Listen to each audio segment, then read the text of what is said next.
indien.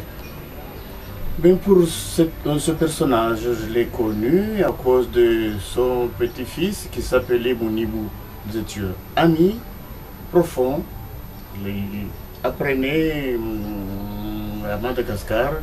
Quant à moi, je me trouvais toujours à Mayotte avant que je sois météorologue, ainsi de suite. Jusqu'à l'occurrence des choses. Papa Boudou était un vieux, mais pas un vieux, un jeune, disons, qui habitait du côté jardin. Exactement. Avec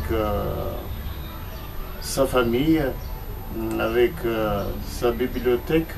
Il vendait des livres marqués, comment ça s'appelait déjà,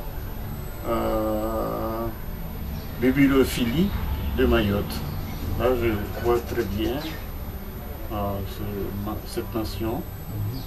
Et voilà, pour ce qui est de la politique, je suis un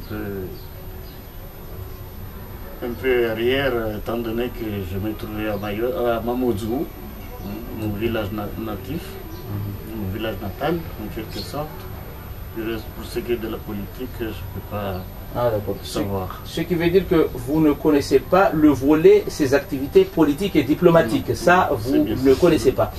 Maintenant, on nous a dit, les notables de Pamandji, les notables de Mayotte, parce que tout le monde connaît ce haut personnage, comme certains ont dit, on ne peut pas parler de l'histoire de France sans parler du général de Gaulle ou de Louis XIV. Donc, des notables de Pamandji m'ont dit, et je souhaiterais que vous nous confirmiez ou vous nous infirmez cela, comme quoi on ne peut pas parler de l'avenir de Mayotte, de l'histoire de Mayotte, des Comores et de l'océan Indien, sans parler de Papa Boudou Moule Kandji, alors qu'aujourd'hui on l'a oublié, on ne parle jamais de lui. On ne sait pas si c'est fait délibérément ou bien c'est un oubli de l'histoire, mais ce qu'il faut savoir, il paraît que c'était un grand propriétaire terrien. Jardin, c'était à lui. L'ancien capitale des Comores, c'était Dzaoudzi. Donc il paraît que c'était un grand administrateur qui traitait des dossiers à Pamandji, des dossiers concernant Mayotte, et qui habitait à Jardin, et qui était un grand commerçant, un grand industriel, un grand chef d'entreprise. Donc il avait beaucoup de terrain, notamment à Pamandji, il était un grand propriétaire terrien. Qu'est-ce qu'il faisait comme activité commerciale? Il paraît qu'il faisait beaucoup d'activités commerciales. Certains disent qu'il vendait de l'or, il vendait de l'argent, il vendait des livres, il vendait beaucoup. C'était un grand commerçant, si on comprend bien, parce qu'il était à la fois diplomate et industriel, c'est-à-dire chef d'entreprise industriel. Qu'est-ce que vous connaissez de ce volet? À savoir que ce que je vais te dire, qu'il vendait des livres affirmatifs. Le jardin de Pamandji était à lui, avec tout ce qui est de bon. Pour ce qui est de la politique, je peux vous le dire encore une deuxième fois, que je ne suis pas apte pour ça.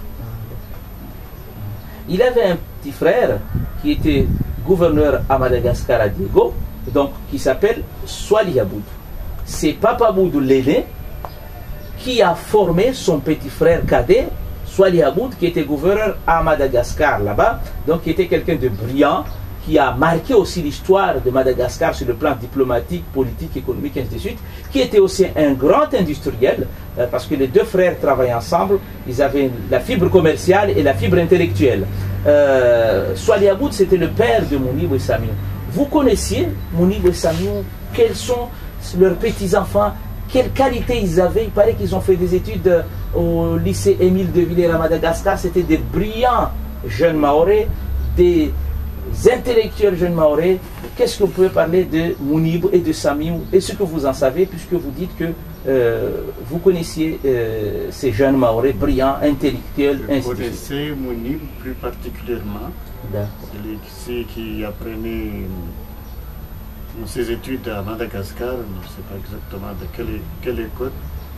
Et jusque-là, pendant les vacances, elle revenait et puis on s'amusait tout le monde avec nous du côté jardin. Après les vacances, elle rentrait à Madagascar pour continuer ses études. Et moi, je me trouvais toujours à Mayotte. Vous nous dites qu'à Jardin, là où habitait Papa Boud, là où il y avait son ranch, son grand propriété terrien, il y avait beaucoup de mangues, beaucoup de fruits à pain. Et les gens venaient faire beaucoup la fête parce que, si je comprends bien, Papa Boud, c'était le Talleyrand de Mayotte et de l'océan Indien, c'est-à-dire que les hommes politiques, les commerçants, tous y transitaient chez lui.